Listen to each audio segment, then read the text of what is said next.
Hello guys जो welcome back to my channel profit potential. तो आज हम स्टॉक डिस्कस करने वाले हैं वो है JCHAC। और इसमें काफ़ी ज़्यादा लोग यहाँ पे स्टॉक में फंसे हुए होंगे क्योंकि ये V40 नेक्स्ट कंपनी है और जो मूवमेंट आए हुए थे उसके अकॉर्डिंग काफ़ी लोगों ने एंट्री बनाई होगी और बहुत हाई लेवल पे बनाई होगी। यहाँ पे काफ़ी ज़्यादा लॉस 50% तक मे भी लॉस देख रहे होंगे क्योंकि V40 नेक्स्ट कंपनी है और इसमें ये विवेक सर ने इसे बोल रखा है कि इसके फंडामेंटल्स तो थोड़े खराब है, लेकिन क्योंकि V40 कंपनी तो हमको उसमें पेशेंसली होल्ड करना चाहिए, हमको गेन देगा।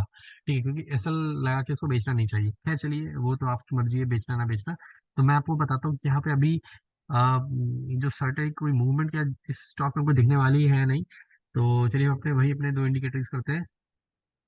लेकिन मैं आपको बता दूं, अगर आपने मेरा प्लेलिस्ट पहले नहीं देखी है ना तो एक बार आपको देखना जरूर चाहिए, क्योंकि इससे आपको काफ़ी इंसाइट मिलेंगी कि मैं जो आपको एनालिसिस बता रहा हूँ ये मैं एक रेफरेंस के लिए बता रहा हूँ आपको। मैं बैक टेस्टिंग भी समझ सकते हैं आप इसको। और मैं चाहता हूँ ये जो आपका कुछ सीखे इस वीडियो से, तो आप आगे जाने वाले जो स्टॉक है जो आप कोई देख रहे हो जिसमें फंसे हुए हो या एंट्री बनाने की सोच रहे हो, तो उसको इस बेसिस पे एनालाइज जरूर करें, तो आपको काफ़ी चीज़ें नई समझ में आएंगी खुद से। ठीक है। तो मैं देखता हूँ यहाँ पे मुझे देखा कि यार अच्छा, क्विक रिवीजन बस एक करना चाहता हूँ, बाकी वीडियो आप देखेंगे कि अगर बैंड कोई ना ब्लास्ट होता है अपर साइड या डाउन साइड, तो ना नई जर्नी स्टार्ट करने के लिए बैंड को एक बार फ्लैट करता है। फ्लैट करने के बाद ही वो अगली जर्नी स्टार्ट करता है। तो प्राइस अगर ऐसे आ रहा है ना, तो एक बार ऐसे जाके नीचे जाके रेजिस्टेंस या फिर सपोर्ट एक बार जरूर बनाता है, एक बार फिर बाउंस बैक यहाँ पे ना खेल खेलता जरूर है। ठीक है, खैर ये तो कुछ रिवीजन है कि बाकी आपको प्लेलिस्ट से मिल जाएगा। तो यहाँ से पहले मैं इसको हटा देता हूँ ड्राइंग को। तो मैं देखता हूँ कि यार यहाँ पे ना एक बड़ी मूवमेंट आई थी यहाँ पे, क्योंकि जब पता है जब यहाँ पे जो स्टॉक होगा ना इस जगह, तो एक बड़ी मूवमेंट आई होगी इस जगह। ये देखिए बड़ी मूवमेंट दिख रही है ना ये जो रीजन में, तो इसको देखिए काफी लोग ने यहाँ एंट्री यही बना ली कि भाई अब तो स्टॉक रिकवर कर गया, लेकिन वो फिर गिर गया। सेम चीज यहाँ भी आपने देखी है। ठीक, मैं भी डे टाइम फ्रेम पे इसको देख रहा हूँ, सेम चीज यहाँ भी है। उसके बाद वो फिर देखिए 8-10 अगस्त 2023 में आई थी, उसके बाद ये फिर वहीं पे गिरा हुआ है। तो मैं देखता हूँ एनालाइज करने की कोशिश करता हूँ कि यार एक्चुअली क्या मतलब वो जो उछाल थी वो एक मतलब फेक थी। क्योंकि इसका पता करने के लिए जो मेरे पास अभी है एक टूल, वो है एक हथियार जिसका नाम है एंकर। तो मैं इसको एंकर को यहाँ पर टॉप पे लगा लेता हूँ, एंकर। ठीक है, तो यहाँ मैंने टॉप पे लगा लिया है। अब मैं देखता हूँ इसको। देखो पहला चीज तो एंकर है कि यहाँ पे टॉप पे लगाया, तो देखो इसने यहाँ पे जो उठा ना, तो पहले से एंकर का डिस्टेंस लिया। ठीक है, इस जगह अगर आप बात करेंगे तो इसमें देखो बड़ा मूविंग एवरेज जो है ना वो भी डाउनवर्ड है, छोटा मूविंग एवरेज भी डाउनवर्ड है। जब दोनों डाउनवर्ड है तो एंकर का रेजिस्टेंस लेना ही लेना है उसको। ये बात आप मतलब उसको नोट कर लीजिए कहीं पे भी, कि अगर सारे बड़े बड़े मूविंग एवरेजेस अगर डाउनवर्ड है तो एंकर उसका रेजिस्टेंस मिलना ही मिलना है। ठीक है। अब मैं काम करता हूँ, मैं ना आपको बताया था कि आपको दो एंकर कम से कम यूज करने चाहिए। तो एक दूसरा एंकर देखिए, मैं ना एक पीक यहाँ बना एक पीक यहाँ बना है, तो ये सब दोनों बराबर पीक है। मैं चाहूँ तो दोनों यूज कर सकता हूँ, लेकिन एक कंफ्यूजन होगा। चलिए ठीक है, मैं एक बार लगा के जरूर दिखा दूंगा आपको।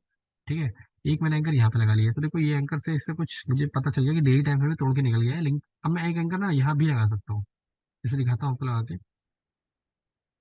ये देखो एक एंकर यहाँ भी लगा दिया, वो देखो प्राइस वहीं से लौटा है।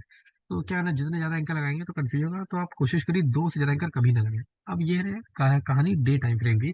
अब मैं आता हूँ वीकली टाइम फ्रेम में। ठीक है, शायद मुझे कुछ अच्छा आइडिया मिल पाए। ठीक है, तो देखो जैसे भी वीकली टाइम फ्रेम में आए ना, अच्छा आपको दिख रहा है एक और पीक ऊपर वैसे प्रेजेंट है यहाँ पे। तो मैं कोशिश करता हूँ, मतलब यहाँ भी लाके भी देख ही लेता हूँ यहाँ से क्या मुझे मिल जाता है। देखो ये वाला तो एंकर और ऊपर है, तो ये तो रेजिस्टेंस बाद में होगा, पहले तो वही वाला आ जाएगा। तो मैं इस वाले को हटा दे, समझिए ना कि यहाँ पे क्यों ये वाला मैंने हटा रहा हूँ टॉप वाला। क्योंकि टॉप वाले के ऊपर टॉप वाले जो एंकर उसके नीचे ऑलरेडी एंकर है, तो मैं इसको नल एंड वाइड मान के इसको ऐसे हटा दे इस केस में। ठीक है, तो मैं देख रहा हूँ कि ये जो एंकर है इस वाले टॉप पे, इस वाला ये तो अभी भी ऊपर है, तो इसका तो रेजिस्टेंस अभी कोई मायने नहीं रखा है। लेकिन ये जो एक दूसरा बड़ा पीक है, इसके बाद ना एक बड़ा पीक आया था, तो ये जो है ना यहीं से देखो रेजिस्टेंस से लिया। अभी भी देखो बड़ा मूविंग एवरेज जो है ना वो डाउनवर्ड ही है। ठीक है, लेकिन मुझे यहाँ दिख रहा है कि यार बैंड जो था ये इस रीजन में बैंड है वो जो है डाउनवर्ड की तरफ है। उसके बाद ना बैंड ने कर लिया खुद को पतला। ये देखिए, ये जो है ना, ये के बाद यहाँ पे बैंड ने खुद को कर लिया है पतला। तो क्या ये अगली जर्नी के लिए रेडी हो गया है? मैं कंफर्मेशन कभी भी किसी चीज की दूंगा तो वो हमेशा एक हायर टाइम फ्रेम पे ही जाके मैं इस कंफर्मेशन दे पाऊंगा।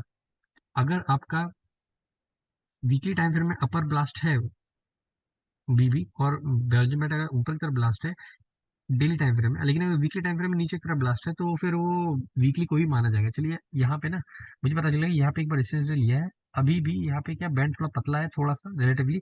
मैं मंथली टाइम फ्रेम में आके एक बार देखता हूँ यहाँ पे। तो जैसे मैं मंथली टाइम फ्रेम में है ना, आपको दिखा कि यार देखो ये जो है ना ये जो है वो मंथली टाइम फ्रेम में भी ये नीचे की तरफ ब्लास्ट है। अब आप देखिए, अब आपको इतना समझना पड़ेगा कि नीचे की तरफ ब्लास्ट है ऊपर की तरफ ब्लास्ट है, कैसे पता चलेगा, इसलिए आपको प्लेलिस्ट देखना पड़ेगा, बिना उसके आपको समझ में नहीं आएगा। और ये सच बता रहा हूँ, बहुत अच्छा कॉन्सेप्ट है।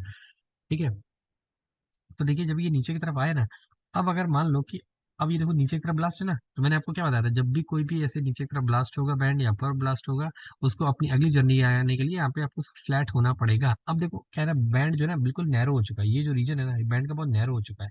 अब इसका नेक्स्ट स्टेप यहाँ से क्या है, इसका नेक्स्ट स्टेप यहाँ से होना है बैंड को पतला। तो एक काम करते हैं, ये तो हो गया, देखो उसने है ना इस रीजन में यहाँ से लेके 1 साल तक इसी रीजन में ही कहीं ना कहीं भटकता रहा है। एक काम करते हैं, यहाँ पे एक एंकर लगाते हैं, देखने के लिए क्या इसका कोई रेजिस्टेंस वगैरह कोई सपोर्ट मिल रहा है क्या। तो एक काम करते हैं, यहाँ पे हमने इसको देखो, अब यहाँ पे कहीं लाने का मतलब नहीं, क्योंकि इसी के लेवल पे है, तो मैं नीचे कहीं एंकर लगाता हूँ।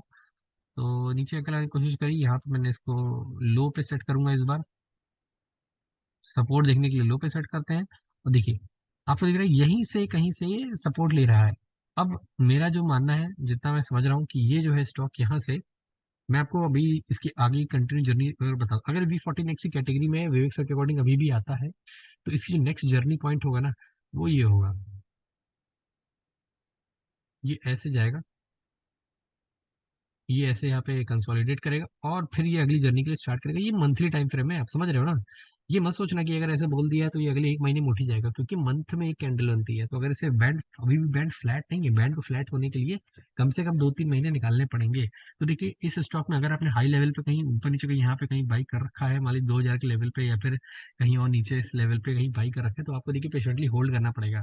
लेकिन हाँ ये तो पता है कि अगर ये नेक्स्ट जर्नी, अगर ये अच्छी कंपनी आगे परफॉर्म करेगी, तो इसको बैंड को पतला होना पड़ेगा। और मेरे मानना है कि 1 साल के अंदर आपको एटलीस्ट, अब देखिए लेवल्स तो मैं आपको नहीं बता सकता, क्योंकि लेवल्स तो मैं एग्जैक्टली आपको पूरा इतना नहीं बता पाऊंगा, मुझे खुद इतना नहीं पता है कि लेवल्स को बताने के लिए क्या टेक्निक होती है एग्जैक्ट लेवल। लेकिन इतना बता रहे हैं कि ये अगर कंपनी अच्छी है तो अपने टॉप तक जाएगी। अब टॉप तक जाने में इसको थोड़ा टाइम लग सकता है। अब मैं, मेरा पॉइंट यहाँ पे सबसे इंपॉर्टेंट, मैंने पॉइंट पे आता हूँ कि क्या मतलब है यहाँ पे कहने का। जैसे फॉर एग्जाम्पल, जैसे मैं हिंदी बैच जो सर का था वो मई 2023 के आसपास का था, है ना। तो वो बैच जब था ना सर का, तो वो इस जगह पे है, यहाँ पे कहीं जो था वो था, इस जगह कंडीशन थी। तो अगर आप इस जगह आपने इसको देखा होता ना, आप यहाँ पे एंट्री बनाने लायक उसमें कंडीशन नहीं थी, क्योंकि मंथली टाइम फ्रेम में डाउनवर्ड ब्लास्ट है। मंथली टाइम फ्रेम में जब डाउनवर्ड ब्लास्ट होता है ना, उसको निकलने में, रिकवर होने में बहुत टाइम लग जाता है। ठीक है, और देखो एक बार जैसे मैंने आपको बताया था कि प्राइस नीचे आया ना, तो एक बार इसने 20 SMA का रेजिस्टेंस लिया, फिर नीचे गिरा, एक बार भी पार नहीं कर पाया। लेकिन अगर इस महीने इसने एक बार इस 20 SMA के ऊपर क्लोज दे दिया एक बार, और क्योंकि ऊपर रेजिस्टेंस भी है, किसका, अपर बॉलिंजर बैंड का, यहाँ पे रेजिस्टेंस भी है। तो मैं काम करता हूँ, पहले तो बहुत ज्यादा यहाँ पे ड्राइंग कुछ ज्यादा हुई, इसको हटा देता हूँ यहाँ से। ठीक है, इसे थोड़ा और अच्छे से समझ में है। तो अगर 20 SMA के ऊपर क्लोज कर भी देता है ना, तो इसको पहले इसका वो मिलेगा, रेजिस्टेंस मिलेगा अपर बॉलिंजर बैंड का। उसके बाद फिर ये थोड़ा सा घूमेगा, हो सकता है ना भी घूमे, लेकिन 100 में 95 90 केस ऐसे, तो इसमें वो बैंड को फ्लैट करेगा ही करेगा। उसके बाद वो फिर अगली जर्नी यहाँ पे जाके अपनी स्टार्ट करना चालू करेगा। लेकिन मैं आपको फिर भी एक चीज बता दूं कि ये मंथली टाइम फ्रेम है। मंथली टाइम फ्रेम अभी चल रहा है, अप्रैल मई जून जुलाई अगस्त सितंबर अक्टूबर, पता नहीं कितना लग जाएगा, लेकिन ये अपने वापस लेवल पे आएगा अगर V40 की क्राइटेरिया को हमारा सेटिस्फाई करता है तो। ठीक है, तो ये थी मेरी इसमें एनालिसिस पे काम करते हैं ना। 3 मंथ के टाइम फ्रेम में भी मेरे इसको देख लेते हैं, कुछ पता चल रहा है क्या। तो 3 मंथ के टाइम फ्रेम में अभी भी डाउनवर्ड ब्लास्टेड है।